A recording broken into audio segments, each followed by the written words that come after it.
Jacob. The ways of providence are more abundantly and clearly illustrated in the case of Jacob, perhaps, than in that of either Abraham or Isaac. Not that the operations of providence were a whit more actual, frequent, or signal in the case of Jacob, but that the incidents of his life are more varied and the record more extensive, and, therefore, the exhibition of God's guiding hand more manifest. As in the case of Abraham and Isaac, so in the case of Jacob, there is a large element of open vision and visible divine interposition in the shaping of his affairs. But, as in their case, so in his, the present series of chapters must leave such features out of account, as the object is to bring into notice those points in their case which may have a parallel in these days when, for a season, open vision and visible interference are suspended. The key to his whole experience is to be found in the expression he made use of in his old age, when blessing the sons of Joseph in Egypt. God, who fed me all my life long to this day, the angel which redeemed me from all evil, bless the lads. Genesis 48, verses 15 and 16. The superintending providence, which waited on his steps and directed his way, giving his affairs an intelligent bent this way and that, as occasion required, consisted of an angel's volitions, in harmony with the testimony adduced in the 2nd chapter that the Father's designs are carried out in their details by the angels, and that, where the angels do not operate, providence is not at work, but affairs are left to work themselves out on natural principles. Yet the angelic operations are not known or discernible except the case call for visible manifestation. Apart from this, the results induced by them appear mere effects of nature, as when Balaam attributed the restiveness of the animal he rode to the creature's perversity, till his eyes were opened to the angelic cause. Numbers 23, verse 31 to 34. The angel of the Lord encampeth round about them that fear him. This is testified, Psalm 34, verse 7. Consequently, those who fear the Lord may go forth with courage, careful only to do so in faith, and not seeking to discover the angel's hand, which they cannot do. Keep the commandments, and trust, though you do not see. We walk by faith, and not by sight. In due time the veil will be taken away. Then we shall know, even as we are known, and take open part with the legions of angels who will openly cooperate in the mighty work to be done when they escort the Lord in their thousands to the earth. Matthew 25, verse 31, Revelation 5, verse 11. The first matter in which providence is markedly visible in the history of Jacob concerns his relations with his twin brother Esau. These are, in many points, peculiar, and deserve attentive consideration. Before the children were born, God told Rebekah, Genesis 25, verse 23, that there were the beginning of 2 manner of people, and that the elder would serve the younger. As it turned out, Esau was the firstborn, and therefore the elder. According to the law of primogeniture, which has been in force from the earliest antiquity, though not in its monstrous Gentile form, which dismisses the others without a portion, Esau was entitled to priority in rank and inheritance. But this natural order was set aside in the intimation that the elder would serve the younger. On the domestic incidents in the lives of the patriarchs, Paul says, which things are an allegory, Galatians 4, verse 24. That is, they bear the impress of the general plan on which God is working out the redemption of the world. An analogy runs through all. The plan, roughly stated, is this: first, that which is natural, afterward, that which is spiritual. Adam first, Christ second, and the elder shall serve the younger. For Christ, the younger in point of appearance on the scene, is to have the dominion, and the old man will come into subjection. But there is a moral analogy inside that of the chronology. Esau had the priority of birth, but he was not the sort of man with whom the covenant could be established. When it was ordained, before the birth of the children, that the elder should serve the younger, respect was had to what they would turn out to be when they grew to be men, which was known to God, for Known unto God are all his works from the beginning. God made the choice of Jacob in preference to Esau because Jacob was more suitable to the spiritual objects contemplated in the election. True, it is as Paul says in his comments on the case, Romans 9 verse 11, it was that the purpose of God according to election might stand, not of works, but of him that calleth. Nevertheless, this purpose operates in harmony with God's moral attributes. He does not choose an Abraham to act the part of a Pharaoh, nor a John to stand in the place of a Judas. Esau turned out to be a purely natural man, delighting in the objects and exercises of nature, without reference to nature's constitutor, while Jacob had a lively recognition of God. The boys grew, and Esau was a cunning hunter, a man of the field, and Jacob was a plain man, dwelling in tents. Genesis 25, verse 27. This plain man, dwelling in tents, turned out a worshipper of God, while the out-of-door pursuer of the prey was only a lawless lover of nature. Though the two were the subjects of prophetic appointment, it was not without a reason that it was afterwards written, Jacob have I loved, but Esau have I hated. Romans 9, verse 13. But the difference between the two was not fully manifest while they were at home together. Esau, as the elder, had the birthright, and Isaac loved Esau because he did eat of his venison. Genesis 25, verse 28. Here was a situation of things requiring an interposition of providence to bring about a change in harmony with the divine purpose. It might be asked, why was there such a situation? Why was not Jacob the firstborn and beloved? It is one answer to say that the allegory required that Esau, the rejected as typifying the human race in their first Adam relation, should be first in privilege and first in the enjoyment of preferential regard.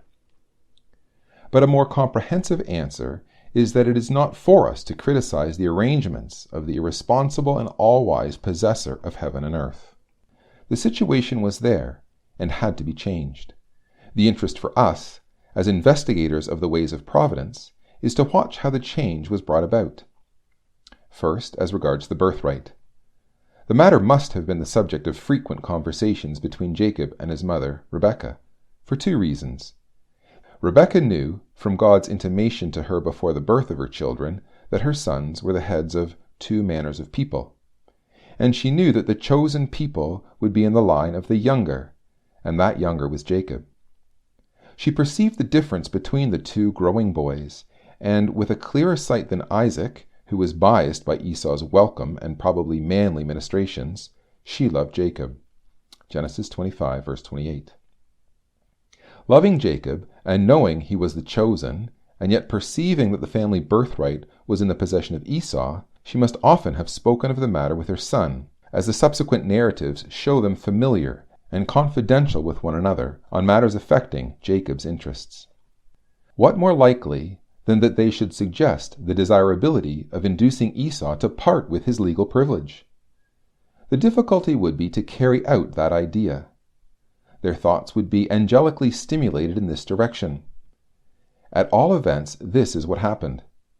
On a certain occasion, Esau, returning faint and hungry from his favorite occupation afield, asks Jacob for some food, which, in the absence of precise domestic arrangements, he had prepared for himself. This is the opportunity for which Jacob had been previously prepared. It is also precisely the occasion to test and manifest Esau as the type of the class who sacrifice future well-being to present gratification. Some might say it exhibits Jacob in an unneighborly aspect, and that he ought not to have seized the moment of hunger to extort a bargain, but ought rather to have unconditionally ministered to his brother's need. The answer is, there is a time for everything, and that these men were in the hands of the special providence for the working out of a national purpose in their posterity, and for the development of a spiritual allegory serviceable for all time. Esau's character comes out, and he seals his own doom. Physical craving is more powerful with him than the perceptions of wisdom. For a moment's gratification, he bargains away a position germinally containing countless gratifications in the future. He stands before us as a man swayed by his senses, and not by the dictates of enlightened judgment. and therefore, as the type of the class who love the present world and have not faith sufficient to practice that self-denial by which the birthright of the future age is preserved and secured. Jacob obtained the birthright cast away by his brother, thus completing the spiritual allegory of the transaction. The practical bearing of the case on present times is obvious. God put Esau to the proof by a commonplace home incident, in which the hand of God was not visible. God may prove us by commonplace incidents. The Spirit exhorts us, "Let no man take thy crown." Esau illustrates the failure of this exhortation. He would not be aware of the issues involved. Crowns are lost and won in the common ways of life. The general habit of man is to look upon these common ways as insignificant, a view which puts people off their guard. The attitude of wisdom is to have our eyes open towards God in all our ways, in all these ways acknowledging Him, that He may direct our steps. It was part of the folly of Jerusalem, bewailed by Jesus, that she knew not the time of her visitation. Luke 19, verse 44. She looked upon Jesus and the apostles as common men, and their teachings as matters of debatable value. She discerned not in them the approach of God's expostulation, invitation, and entreaty. Her mistake is possible individually. God works in diverse manners and with sundry times. He may come near to a man in the special instrumentality of His word, brought to bear in an apparently unofficial, natural, and commonplace way. If there is no loving intelligence to discern, the visitation may be turned to hurt, and without our knowing that God has anything to do with it. Jesus intimates as much to the ecclesia at Sardis, saying, "If therefore thou shalt not watch, I will come upon thee as a thief, and thou shalt not know what hour I will come upon thee." Revelation 3, verse 3. Esau's case is a fair illustration of God's coming upon a man as a thief. He took away his birthright, in a way and at the moment when Esau was unaware of the operation. God works still and changes not. Our only safety lies in the attitude of constant watchfulness over our tongue and our hands, that word and deed may be in harmony with the will of God. Practically, this is to be accomplished in the daily reading of the Word and continuing instant in prayer. Pleasure and too much business frustrate the operation of these and leave us a prey to that insensibility and neglect in which we may fall from our steadfastness and lose our birthright. The transfer of the birthright from Esau to Jacob brought the situation more into harmony with the purpose of God. But there was a remaining obstacle. Isaac loved Esau, as we have seen, and this love prompted him to resolve on bestowing his parting blessing on his elder son. There was more in this than we can know. It might seem as if it were a matter of indifference what any man might utter, in the way of benediction, if the will of God were opposed to the blessing. But we are dealing with men on whom the Spirit of God rested, and whose volitions may, to some extent, have controlled its effects. We are really dealing with the working out of the will of God by some hidden law which we cannot understand as merely natural men, but which we may see quite into when we ourselves have passed out of the animal into the spiritual state, if it please God to grant us that great blessedness in Christ. At all events, it became a matter of importance that Isaac should be diverted from a purpose which was due to his likings as a natural man, rather than to his understanding of the purpose announced to Rebekah concerning their two sons. Rebekah was herself made use of to frustrate Isaac's intentions. Some say that if Rebekah had waited, God would have interposed in some other way to bring Isaac's blessing upon Jacob. It may be so, but there is no intimation of this in the testimony. The crisis was at hand. Isaac called Esau, his eldest son, and said unto him, My son. And he said unto him, Behold, here am I. And he said, Behold, now I am old, I know not the day of my death. Now therefore take, I pray thee, thy weapons, take thy quiver and thy bow, and go out into the field, and take me some venison, and make savory meat such as I love, and bring it to me, that I may eat, that my soul may bless thee before I die. Genesis 27, verse 1-4. Esau, having received this express and interesting direction, went immediately out to carry it into effect. Rebekah was a witness to what had passed. She was greatly exercised by it. If Esau returns successful, as he is likely to do, the blessing which belongs to the younger will be obtained by the elder, in opposition to what had been told to her of the Lord before the birth of the children. She resolves to take upon herself the responsibility of coming between Isaac and the fulfillment of his intentions. Who shall say she was not stirred up to defeat a merely natural partiality of Isaac's? She informs Jacob of what was pending, and directs him to bring to her 2 of the kids from the flock, that she may dress them in the manner that his father liked. With this, she sends Jacob into the presence of his father, who was blind from age. He represents himself as Esau, and his father, having eaten, bestows upon him the blessing which was his by the divine purpose and the purchased birthright. Let people serve thee, and nations bow down to thee. Be Lord over thy brethren, and let thy mother's sons bow down to thee. Cursed be every one that curseth thee, and blessed be he that blesseth thee. The only difficult feature of the case is the deception by which the blessing was diverted. Some easement on this point may be obtained by realizing that God may do what man must not do if God forbid. To man it is a command, thou shalt not kill, and to kill in disobedience of this is murder. But God may kill without unrighteousness, as he says, I kill and I make alive.